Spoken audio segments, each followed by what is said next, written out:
Hey there, everyone at home, and welcome to another episode of the Air Station One podcast.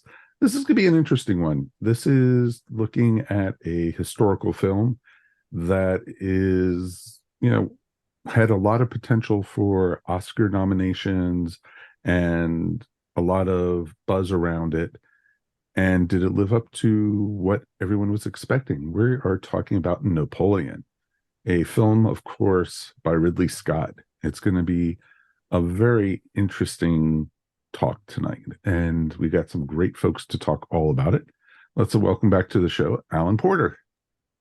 Thank you, mate. Thanks for having me on the show to talk about this movie. It was funny. As soon as I mentioned, we were going to be reviewing it, you were like knocking at my door, like, "Hey, I want to be on it. Can I be on it?" Definitely. And we are joined also by Matt Sweatman. Welcome back, sir. Thank you for having me again. Glad to be here. It's going to be interesting to talk all about it and see how we thought of it and such. We definitely would love to hear from you guys at home, so please write us feedback at earthstation1.com, and we will be spoiling the movie. So if you haven't seen it or read a history book, please go ahead and do that. It's interesting. I don't know how much of the history books tied into this movie in a lot of cases, but we'll be talking all about that. So let's jump in with both feet.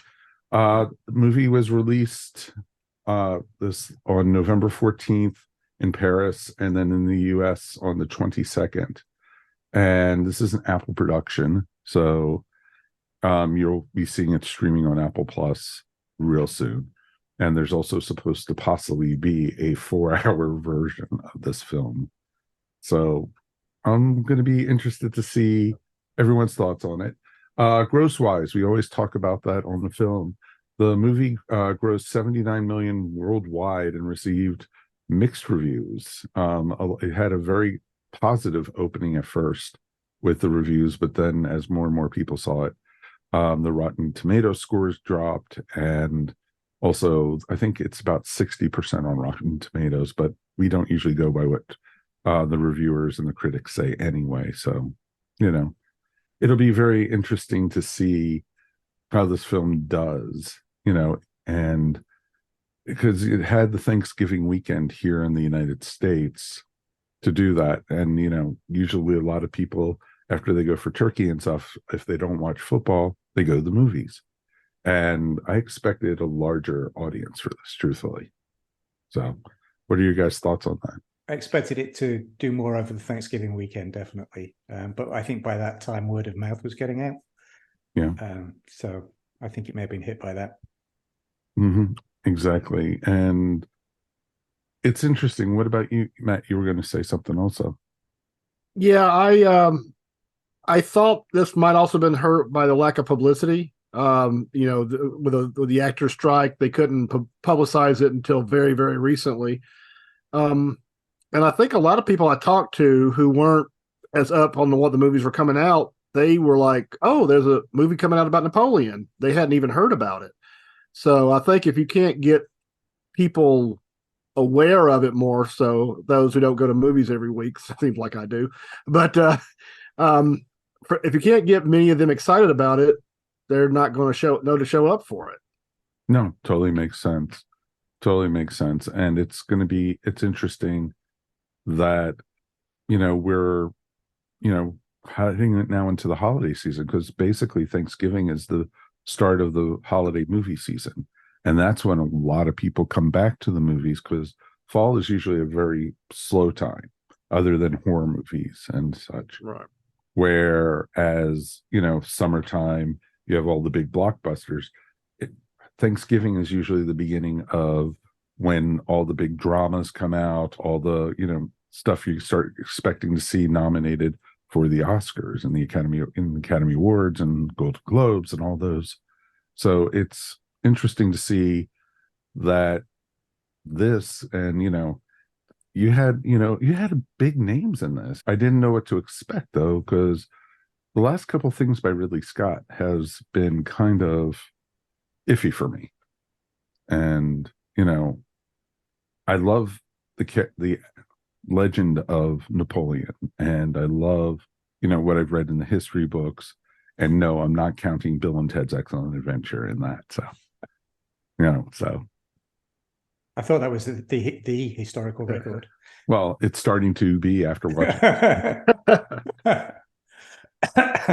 Yeah, it's interesting what Matt said about the publicity, because I was psyched for this movie as soon as it was announced.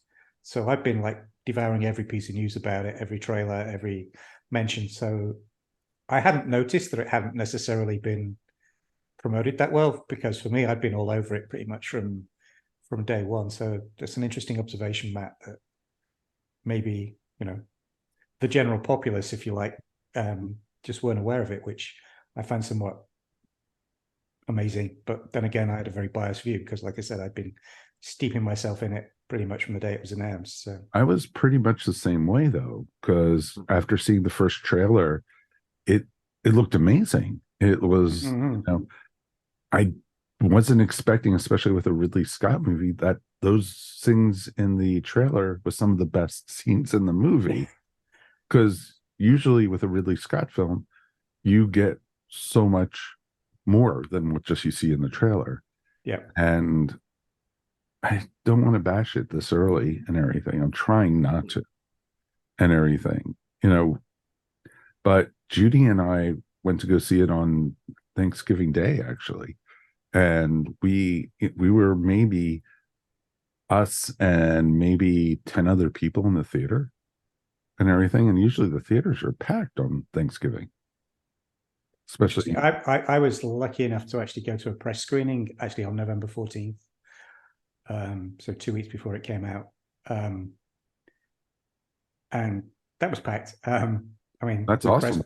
With press people, but it was packed. But it was interesting because a lot of press screenings you go to, people, when it's finished, the press people, they like just come out, write down their verdict scripts, give it to the studio rep and walk out, you know, maybe chat very briefly.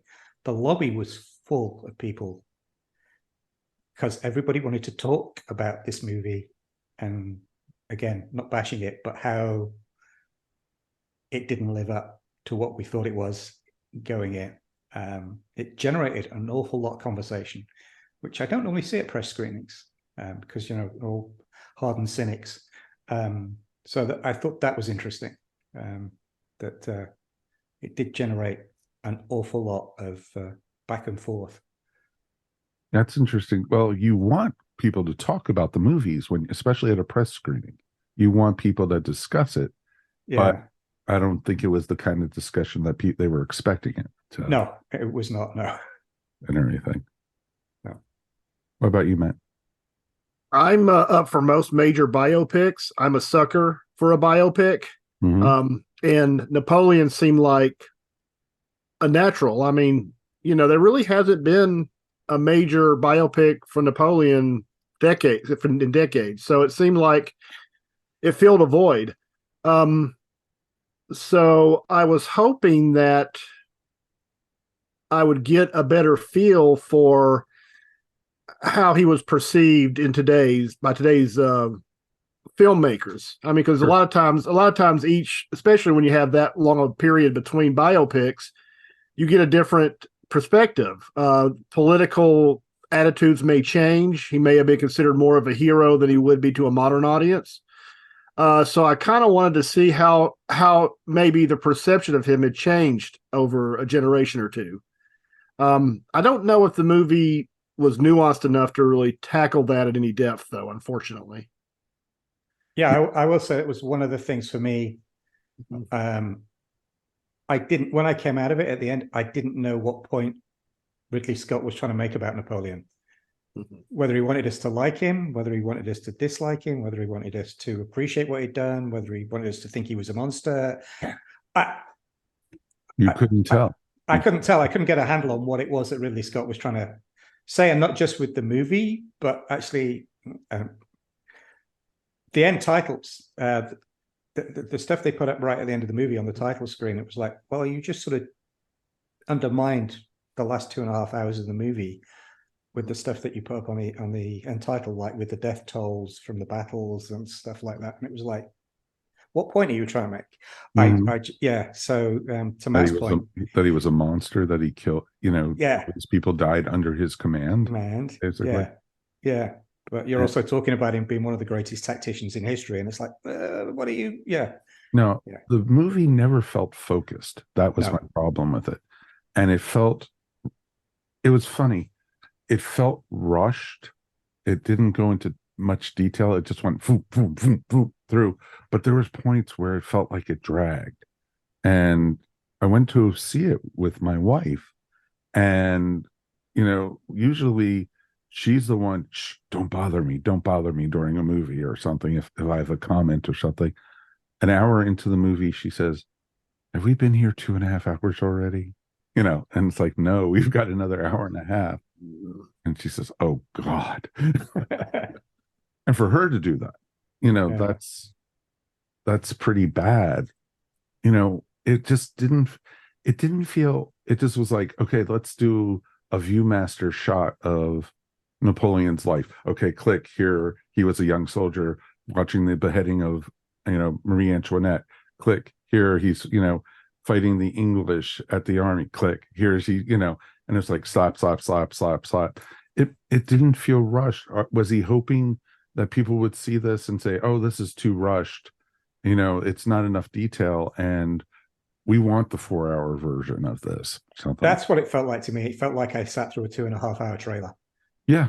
For the 4-hour movie, because it did feel like, there was points where it cut to white and then you jump to a next. I mean, it even looked like it had been hastily done in the cutting room because some of the transitions were so jarring. Mm-hmm. It's it did feel like, did I just blink out and miss a chunk of the 15 minutes of the movie or 20 minutes of the movie? Because jump sets, you got people who were set up and then their character arcs never paid off, or they'd set up and then they'd come back an hour later and you're like, who was that again? And then there was other people who suddenly became important who you hadn't seen before. And I was like, yeah, it felt very disjointed. Mm-hmm. And I think it's this theatrical cut. I'm hoping it's this theatrical cut. Are you going to actually watch the 4-hour version? Oh, yeah. It actually made me, to your point, it actually made me want to watch the 4-hour cut. Really? Yeah. Yeah. What about you, because Matt? I think that's the canvas he wanted to tell the story. Sure. No, that totally makes sense. I'm iffy on that. I'm not 100% sure I'll be coming back to this project. Right. If I'm sitting on a rainy Saturday or something and it's on, and I know I'm not going to be doing anything for the rest of the day, I'll watch it. Type thing. It depends what's in that missing hour and a bit, because if it's another hour and a bit of the weird marriage stuff, then no, I don't. If it's an hour and a bit of the missing stuff, the missing historical and political stuff, then yeah.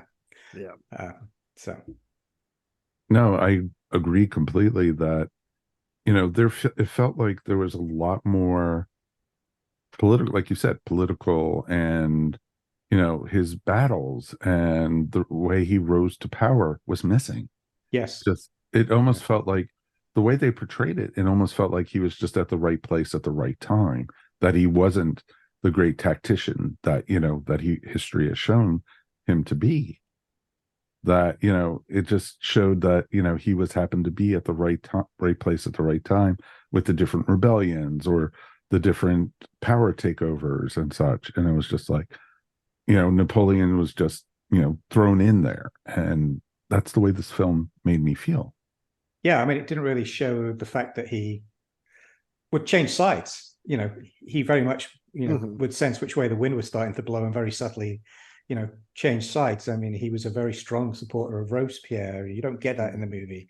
And the fact that when he saw things were going, he very subtly shifted over to the next faction. And, he was staunchly anti-royalist until he, became that he realized that maybe he could be the king or the emperor or whatever. And the whole thing of him just it's like he became emperor overnight. And it was like, well, how did that happen? And the battles, I mean, they missed Italy. Its Italian campaign gets dealt with in a sentence. And really that's what him, taking his troops over the Alps and conquering Italy, basically setting himself up as a dictator in Italy and having a court and a palace and stuff, which he then played down when he came back to France. None of that's in there. The Battle of Trafalgar does not get mentioned at all. Wow. And his big naval defeat, and really, that's what seeded a lot of his hate for the British, which they play up later in the movie. They made the made up line about you only think you're great because you've got boats. Well, if you don't know about the Battle of Trafalgar, that doesn't make sense. And you don't understand why he's so antagonistic against the British, and why so yeah, there's and then the Egypt thing, they really cut down a lot of the stuff. They didn't talk about his campaign against the Ottoman Empire. It says at the end he fought 66 battles, and what did we see? We saw the edited highlights of 3, maybe 4. Yeah, and that included Waterloo. Yeah. Which, by the way, is where my interest in Napoleon started from. Is the 1970 Waterloo movie, and that's still a much better depiction of Waterloo than the Ridley Scott one, I think. So, as long as you didn't say the ABBA song is what got you interested. That was a few years later. Exactly. Well, you remember, at Waterloo, Napoleon did surrender. Yeah. It's a shame we didn't. I'm not going to sing. Well, it's a shame we didn't get more of the battles, because I think the movie was at its strongest in those battle scenes we did get. True.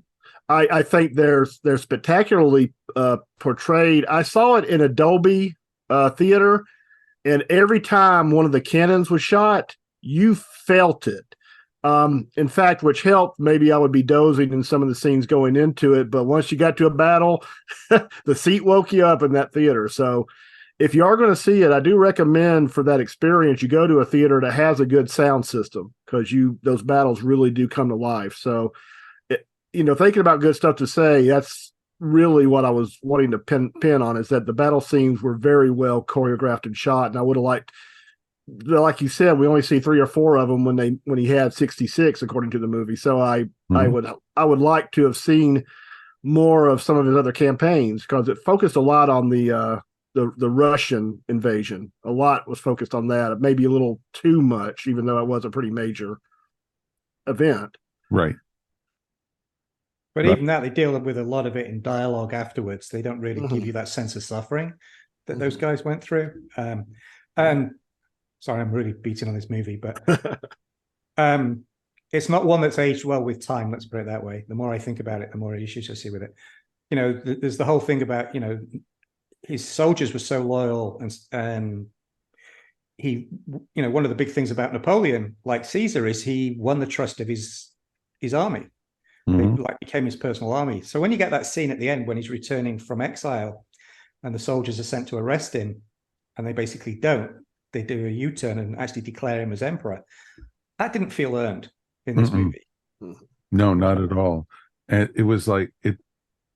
I've read books, and like you said, he in real life, he had the trust of his army, his lieutenants, everyone around him respected him. You cannot tell that from this film. It was just too rushed.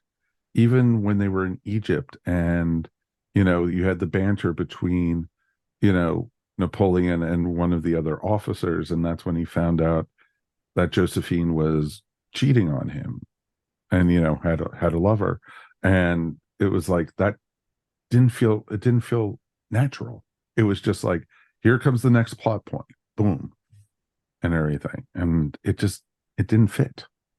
I hate to say it too, because like Alan said, I don't like that we're beating up on this movie right from the very beginning and everything. I will say there's the plus. One of the pluses for this was the cinematography was beautiful and everything. And, the scenes, but then it started me thinking like, okay, how much of it is it real, or how much of it is, CGI now? And yeah, I did watch an interview he did with the History Hits channel on YouTube, which is really good, by the way, for you're a history nut. And he talked about the fact that he did, like, the close-up shots and stuff and the close-ups of the soldiers, and that was practical effects, was extras. He would have, maybe 1,000 extras or whatever. But then when he needed, the 10,000 guys in the back, they would be CGI. Oh, really? But if the ones that you actually saw interacting with each other, with each other, and we're in the, you know, the close up and the midground of those shots. They were actual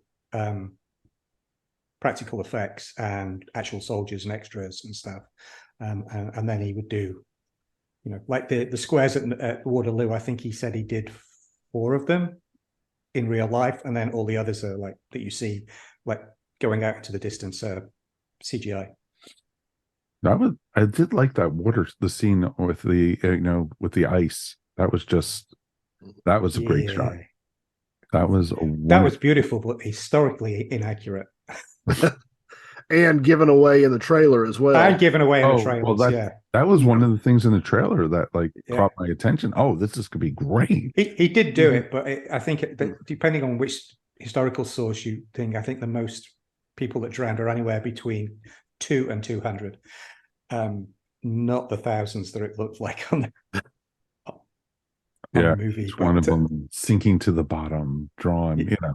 Yeah, I mean, there was that beautiful, talking of the cinematography, there's the beautiful shot of the Russian Lancer on his own, charging across the ice with all the stuff going off behind him, and then, you know, he falls through the ice. Beautiful, beautiful shot. But it was like, yeah, you've been doing that for the last 5 minutes. We get the point. He broke the ice and the guys fell in. You didn't have to like keep, you know, going on. But it was a beautiful shot, you know. Oh yeah, it made no sense story-wise. So. And did everyone who fell on also have gotten hit by the cannonball, because they all came in with a bloody red splash? Yeah. You would have thought at least some of them would have fallen in without being directly hit by the cannonball, and therefore wouldn't necessarily have the bloody splash. So that seemed a little overdone to me as well. Yeah, that I agree. It would have been actually more moving, truthfully, after all the different people you saw being with the cannonballs throwing the Lancer, the guy with the Lancer, you know, running away from, you know, trying to get away, and just the ice giving out and him just going through, not showing, you know, just that would have been a better scene. And it's like, okay, boom, you know.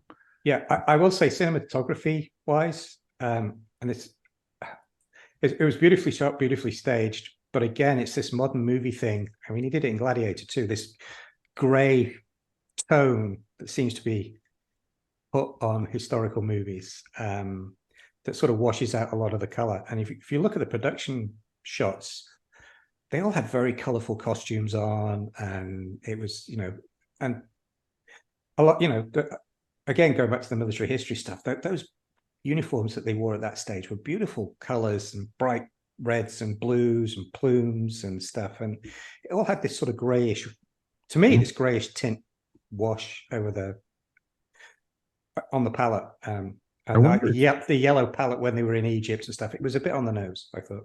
Yeah, I wonder if they did that purposely to represent the era of the politics and everything.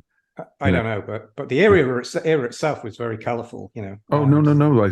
I agree. The costumes and everything, and because I noticed it, you know, it would have been great if they did something like that, like this is just me saying. And, you know, when they beheaded Marie Antoinette at the very beginning of the movie, it was all colorful before that. And then when they beheaded her, it grayed a little bit. And then after Napoleon was finally exiled at the end, the color came back or something like that. Would have been it would have been a neat little theme. Yeah, the Marie Antoinette thing is rubbish too. He was not there. He was in Toulon on that date. So sorry, I'll get off my history soapbox. So what? And I don't know why they did that, because they explained everything perfectly well in the opening crawl. They didn't actually need that scene, I didn't think. But. No, they wanted to go for the shock value of them lifting her head up and showing it to the crowd and everything. Yeah, that would have made more sense if somehow that they showed that affected him in some way, that somehow seeing that galvanized him to do what he did. I don't know that. I think historically, I've always thought of him more as he was an opportunist when it came to the French Revolution and the Reign of Terror. But if they wanted to show him having some kind of reaction or some kind of opinion one way or the other on the justice of it or lack thereof, it would have been nice if they had some kind of, like, it affected him somehow. But it was he just happened to be there. But other than that, it had very little effect. So that seemed disappointing. If you're going to change history, for dramatic purposes, make it dramatic. Don't make it dull. Yeah. Yeah. You just made a good point about what he did. I mean, to me, that was one of the other things we talked about the battles and stuff, but they never actually talked about what he did for France. Like the introduction of the Napoleonic Code, which still drives the French legal system today.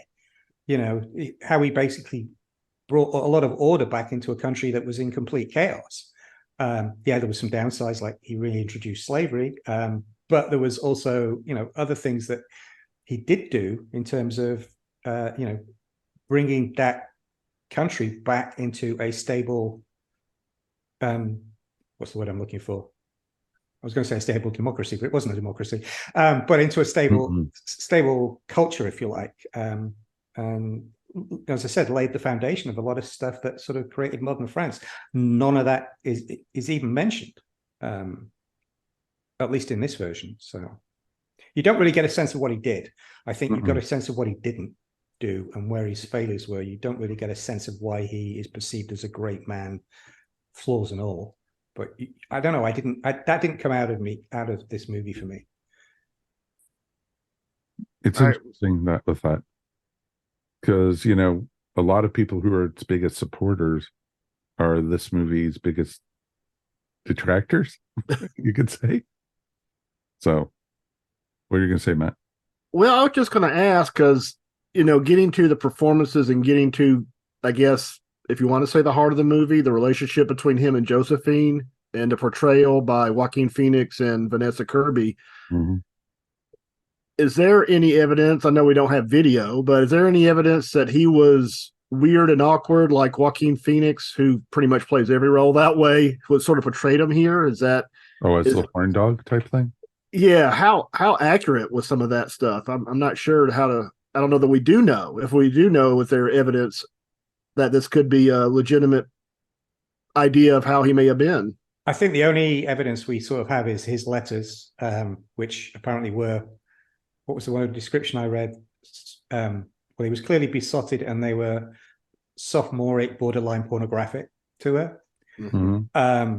But she never actually opened them and read them. I think she was the opportunist who hooked herself to the guy on the rise there. And yeah, it is well documented that she did take several lovers, and so did he actually, and he had several illegitimate children. So not just the one that they talk about in the movie. And so yeah, they seem to have a very strange, from modern eyes, a very strange relationship. But I think it almost went to the point of caricature in the movie. I think it didn't fit. It was just like, oh, it's just Joaquin being Joaquin again, basically. It's just being, weird. And it was just like, he's all serious. He's this, soldier. He's this leader. And then all of a sudden, as soon as the door closes, they're sitting at the table and he goes, woof, and it's just like, what? It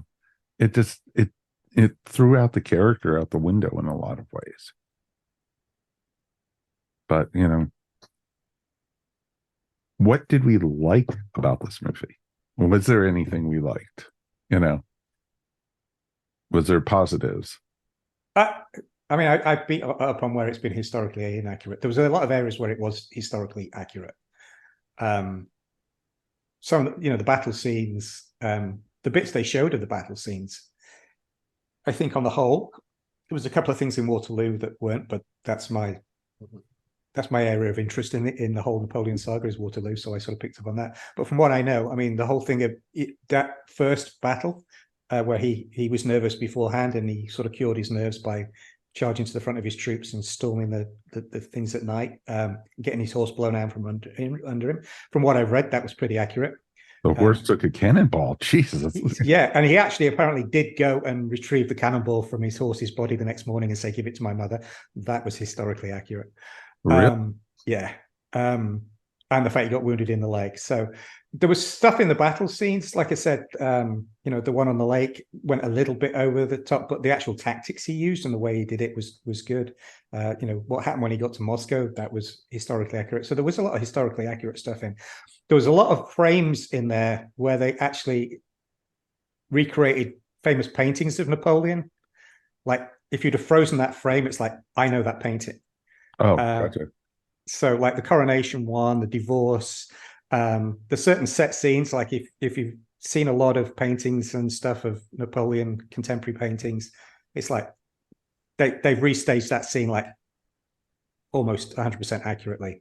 And actually, I'm going to talk about this. One thing that actually Anna was probably the only person in the theatre who actually got this, but I was absolutely delighted to see there was a couple of scenes with a very senior black officer in the first half of the movie. He was one of the guys who, during the coup, who basically arrested one of the senators. And then there was another point where Napoleon was giving a briefing, and he was sat next to Napoleon, and he was involved in the briefing. They didn't say who he was, but I am 100% certain that was General Thomas Alexander Dumas David de la Palatere, who is actually the father of Alexander Dumas, who wrote The Three Musketeers. Really? Yeah. Wow. And he was one of Napoleon's favorite colonels and generals until he became a little too popular when they were in Egypt. And on the way back from Egypt, he was basically arrested and thrown in a Austrian prison and ransomed, and Napoleon would not pay his ransom. And he basically festered in in Austrian prison for like years and years and years. And it's generally believed that that story is what was Dumas' influence, that why he wrote The Count of Monte Cristo, because it was about his father. Yeah, no, I know. Wow. But actually, so if you, General Dumas is actually the subject, and the reason I know this is a really great book called The Black Count by Tom Rees. It won like the Pulitzer Prize for biography. It's his story. It's about Dumas Senior's, the general's story. And if you want a really good alternate view on the rise of Napoleon, because he was there alongside Napoleon all the way through Italy and Egypt and stuff, it's a really riveting read about this extraordinary man who had this amazing son. So yeah, it's a really cool. So when I saw him in the movie, I was like, major bonus points from me for that, because I sort of found him in, spotted him in the movie. Unfortunately, like I say, I don't know whether they do in the 4-hour version, but in this one they didn't even like give him a name check or anything like that, which is a shame. But yeah, so yeah, for me that was a major high in this movie. Was actually a lot of the supporting characters, that historically important supporting characters that did pop up in the movie. It almost felt like there were parts in the movie, just by what we saw, if you didn't know history, you thought Napoleon was pulled along by his brother in a lot of ways. In a lot of ways, he was. His brother maneuvered, certainly in the early days, and got him a lot of his commissions and maneuvered him, and then basically got rewarded by being made King of Spain. Which they didn't even touch on in the movie. Which they didn't touch on, yeah. And everything, he just disappeared from the film. Yeah. As many characters did. Yes. Exactly. Matt, was there something that you liked about it? I did like the scene where they were clear that the English and the other powers viewed Napoleon as sort of this common thug who just had risen to power. The aristocracy certainly looked down on him from that perspective, and when they sort of ganged up to ambush him, so to speak.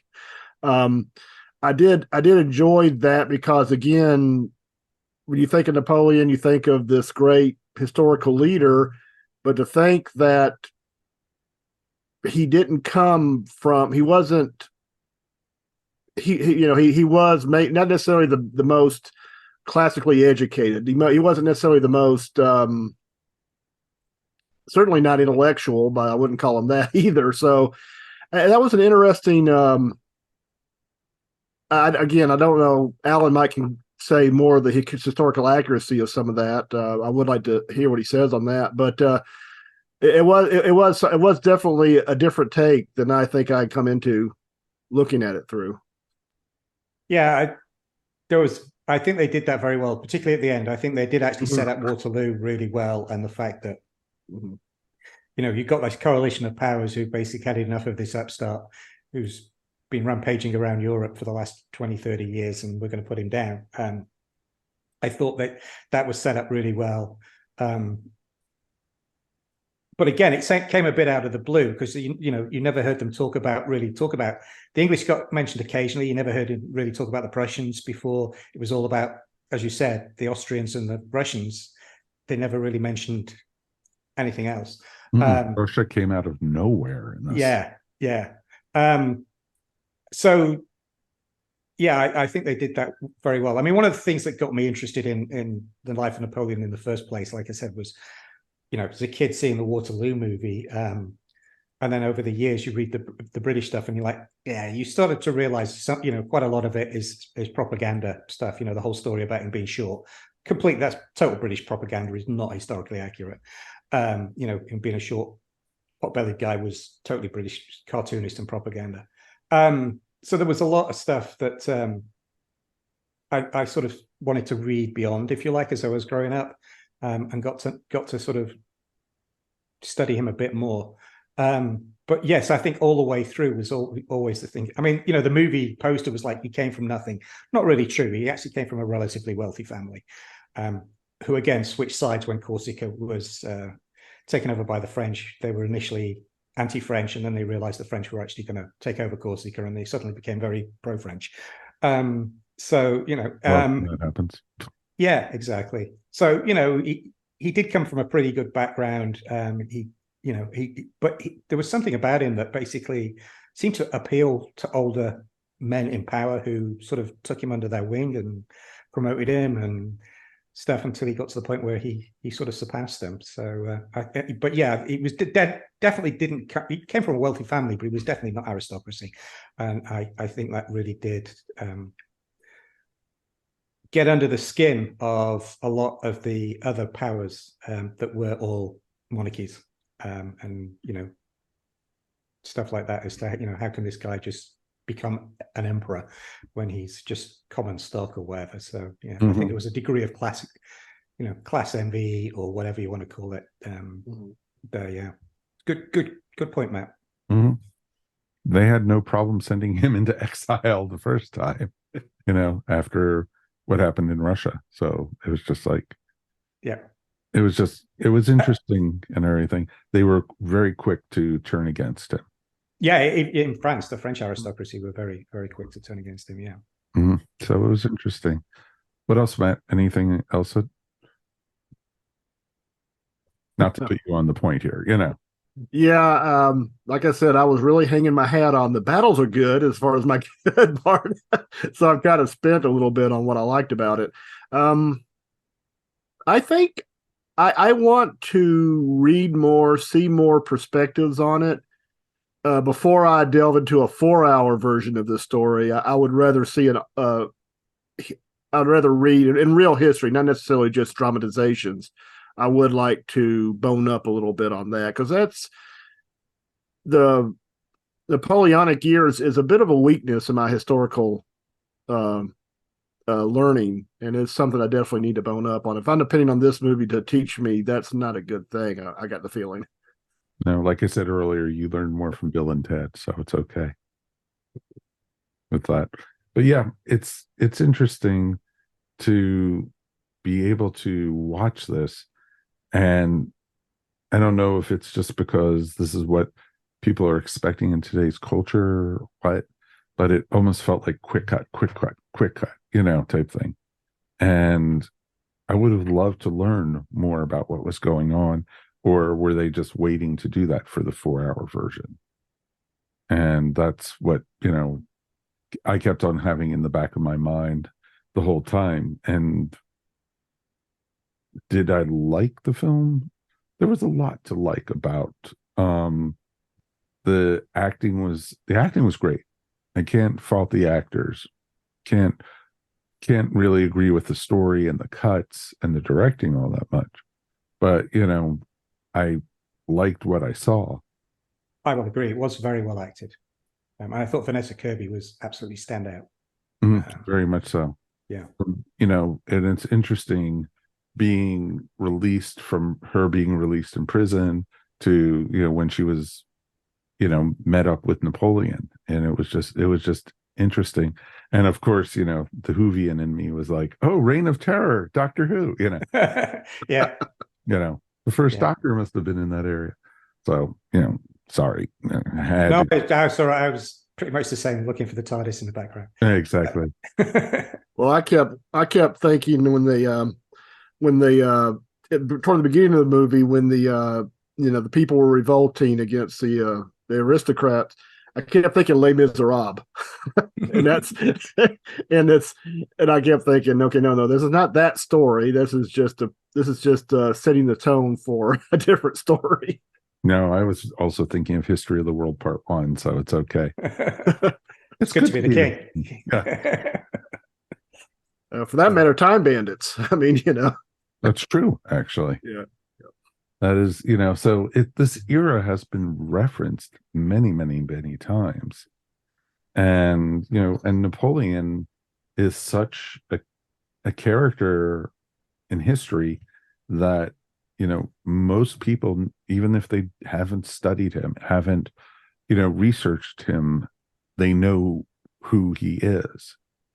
And they might not know exactly his story.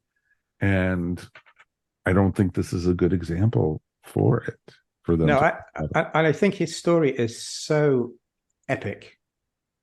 His life is so epic, and the things that he did was on such a large scale. I mean, he literally, ended up impacting 20% of the Earth's surface, the whole of the continent in that short time span. I think to try and take on his whole life may have been a mistake. I think Ridley Scott may have been better. Maybe don't do Waterloo because it's already been done. But, I don't think we've ever had a film that's like focused on Moscow and the retreat from Moscow. It's referenced a lot, like it was in this one. But, maybe take that, the build up to why he felt he could do that, and then the fallout from it happening and him being exiled or something. But I think he would have been better off. And maybe maybe this movie shouldn't have been Napoleon. Maybe this movie should have been Napoleon and Josephine, and they focused on that. Or they pick, a couple of things. Haven't they done stories on Napoleon and Josephine though before? Probably. Yeah. But I don't know. That's why I felt this movie couldn't make up its mind whether it was Napoleon's greatest hits or Napoleon and Josephine. And I think in trying to tell his whole story, I think it was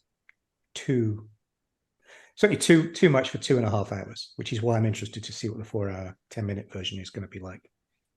You'll report back to us on that. I will, yes. Yeah. Of course. As you can tell, I will probably have opinions. No, Alan, really, I'm shocked. Yeah, I know. I never have opinions about anything, do I, Mike? No, never. No. Never, ever. In the whole time, how many years have I known you now? You've been just a little bit opinionated there. So I think it was interesting, and I agree with what you were saying, that they should have focused either on one part, not his whole life. And technically it wasn't even his whole life. It was just, he was already in the military and everything by the time the beginning of the movie. And, it just rushed and rushed and rushed and rushed, but it moved so slow for a rushing film.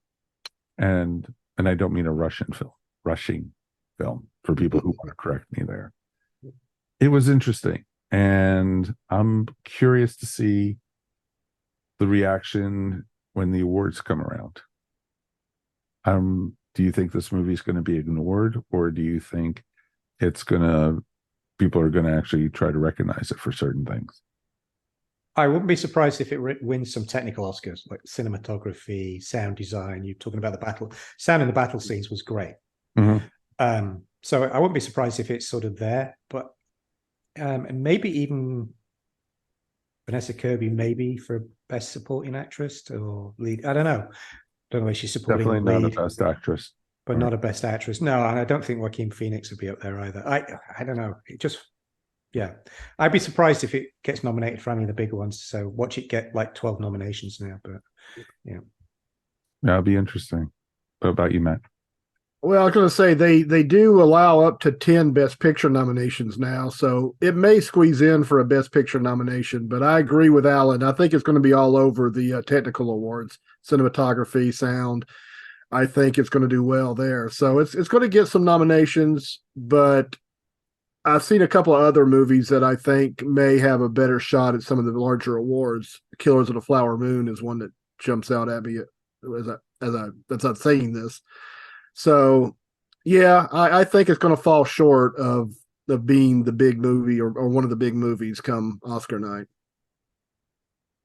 It'll be very interesting to see because I could see costumes also, very much so. Yeah. Because they captured the era very nicely. But like you said, Alan, the colors weren't there. So that might have hurt it. You don't know. So, we usually do ratings at the end of the show. Do you want to go ahead and give this 1 out of 5 stars? 1 being the worst, 5 being the best. And remember, we can't go under 1. So, I'm going to let Matt go first on this one. I'll feel fairly generous in giving it a 2.5, 2.5. Because I came out of it not hating it. I came out of it not thinking I wasted my time. I did come out of it think that I don't necessarily need to see it again. So yeah, I'm gonna stick right down the middle, about 2.5. Okay, Alan. I'm going to go the same 2.5. I will say for the 2.5 hours, even though I knew there was things there was like, why did they do that? I was engaged for the 2.5 hours. I think partly because I was waiting for it to really get to the point. But yeah, and visually, some of it is stunning. Like I said, the cinematography is great. There's some great shots. There's some stuff that I was like, yes, they got that perfect. So, it was not a complete disaster. I don't hate it. And yeah, I'm willing to give it an extended second chance. So I'm going to give it a 2.5 as well. Okay. I hate to do this because I'm going to agree with you guys on this one. 2.5, middle of the road. It wasn't the worst movie I've seen this year. Far from the best. So I definitely am glad we reviewed it. I'm glad I had you guys here to talk to me off the ledge a couple times with it. But I definitely think middle of the road. Folks, if, this is my opinion, I would wait for, don't go see it at the movies. Wait for its streaming, or if you want to rent it, like Redbox or something like that, or Amazon, definitely wait for that. Or if you so wish, the 4-hour version is coming very, very soon to an Apple Plus TV streaming service by you. So you definitely check it out. We're going to take a quick break now, and we will be back, and we will close up the show. Okay, folks, YouTube, this is your bonus part. And for people who want to research Napoleon or learn more about Napoleon, Alan, I'm going to point to you on this. What do you recommend for people to learn more about the history and such? I would say the one I already mentioned, actually, which seems a bit out of left field, The Black Count.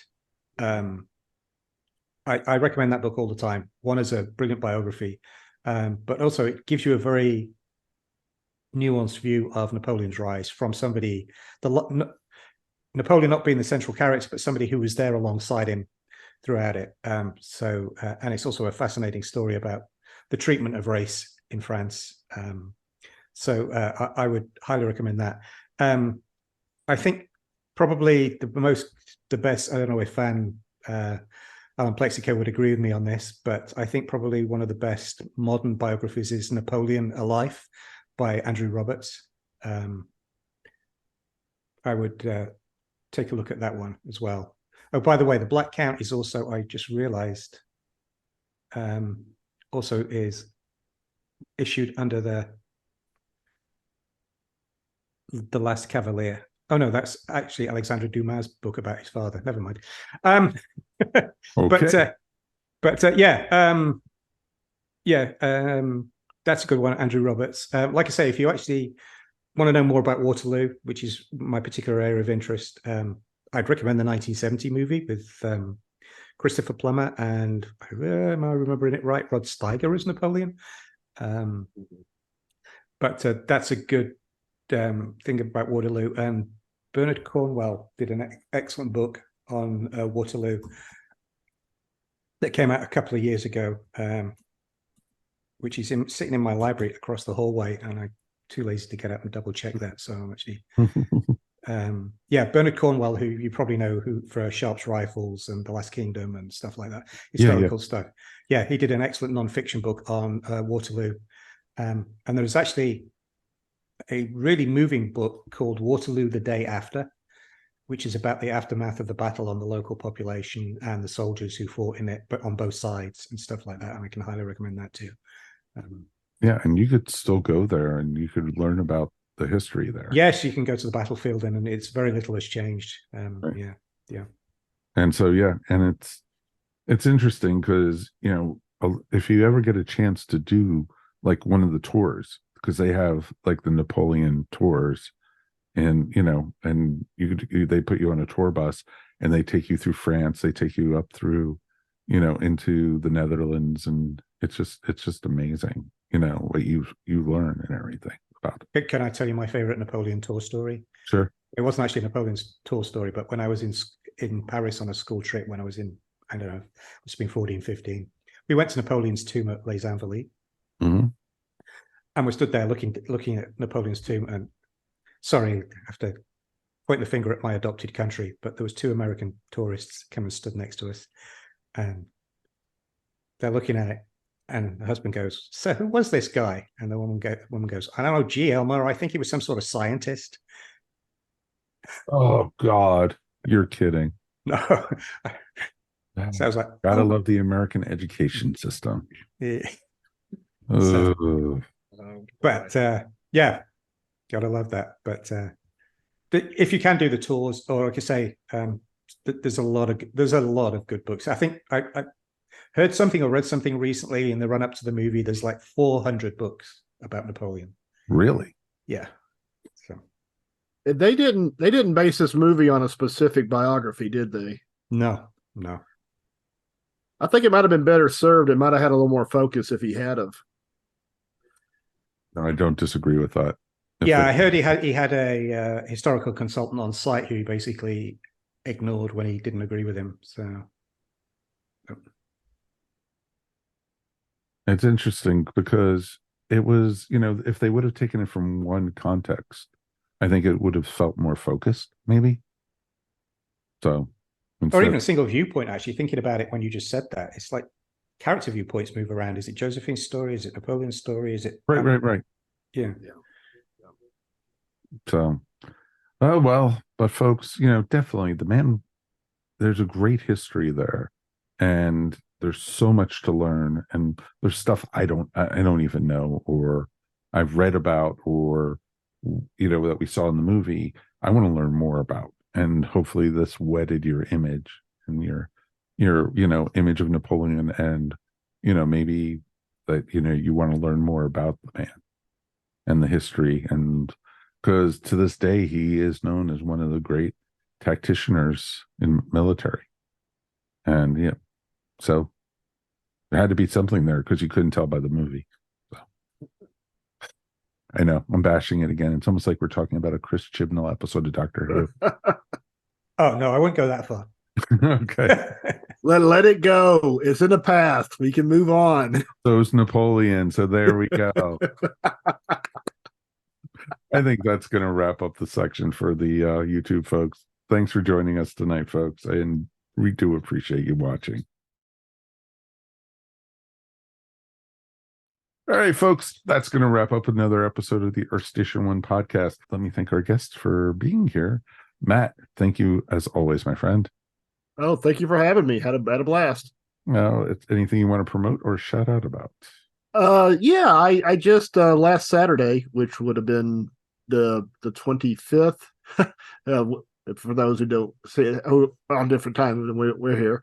I went to a meeting. I went to a meeting of the Atlanta Gallifreyans, and I've been going for a few months this year, and we had a chance to watch the new episode as it aired, or as it was released on Disney Plus. So seeing it with a group of about 22 people, very enthusiastic crowd.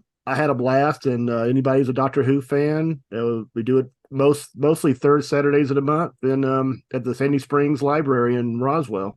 Or very convenient for folks in Atlanta. Yes.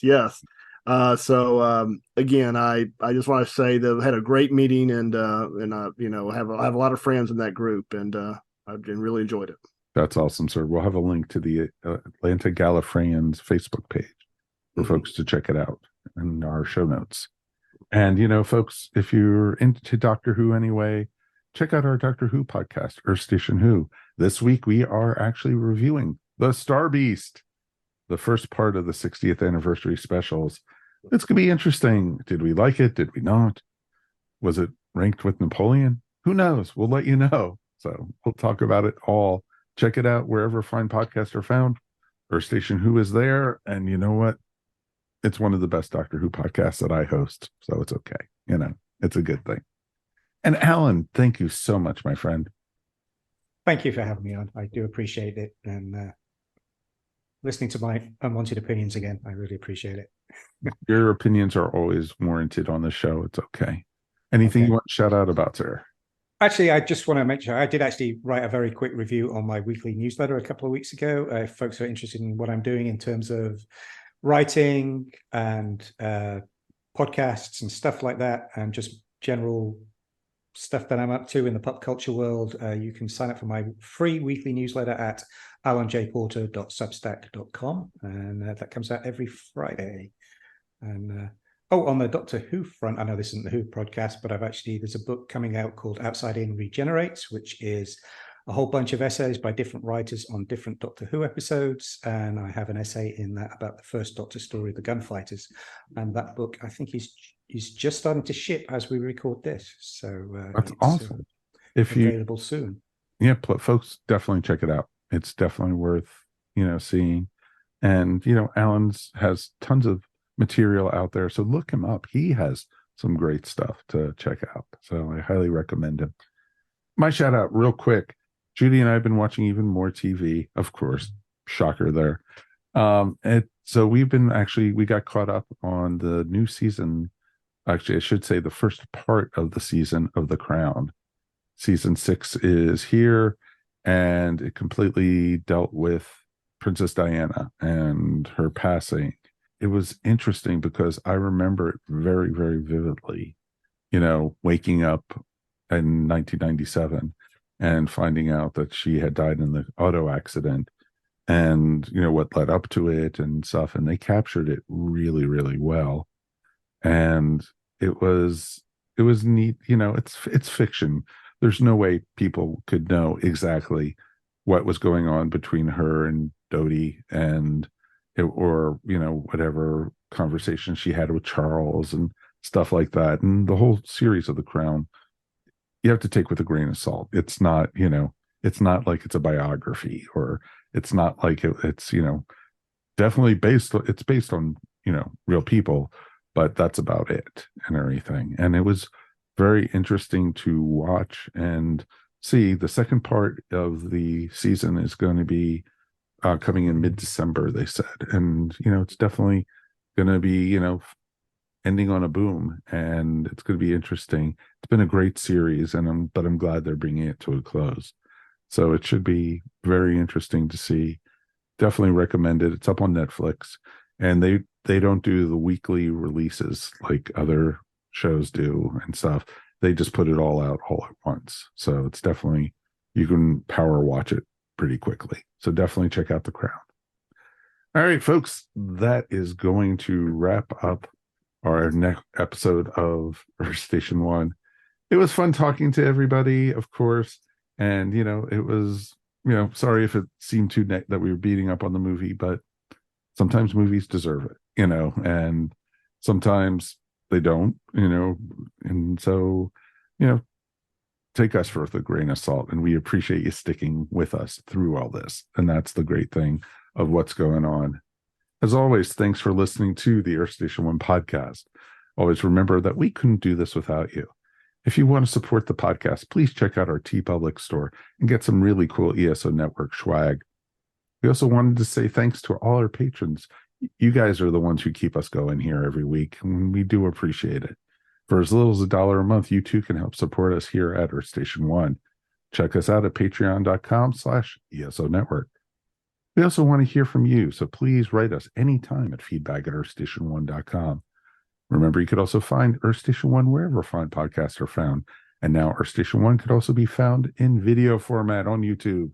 That's right. Hi, YouTube people. That's right. We also have a little bit of a bonus material for our YouTube watchers, listeners, whoever is paying attention to us up on YouTube. We have little bonuses each week. So a way of saying thank you.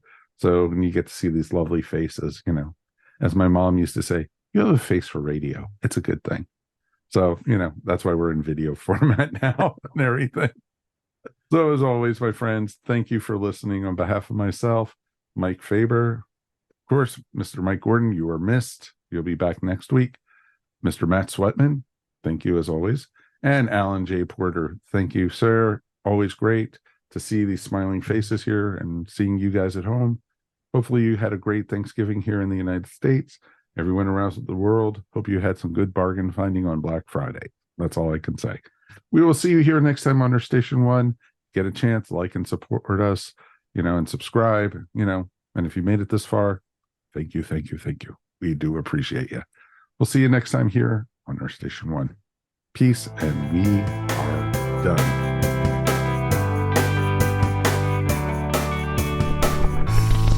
You're listening to the ESO Network, your station for all things geek.